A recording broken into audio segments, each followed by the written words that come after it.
Hi guys, welcome back to this channel. So on today's video, I'm gonna show you how you can create flicker effects for your video on CapCut. So you can start by adding your clips, then just go to the video effects,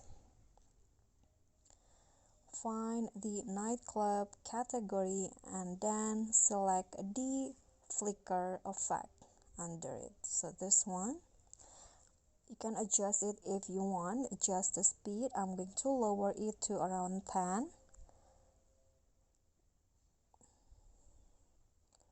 or you can also make it quick like this.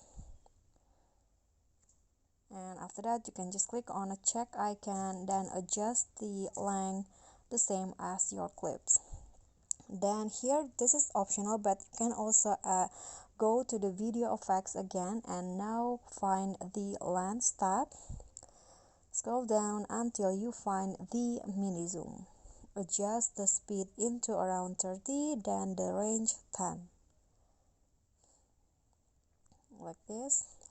Click on a check icon and do the same like the first effect. So here is the final result.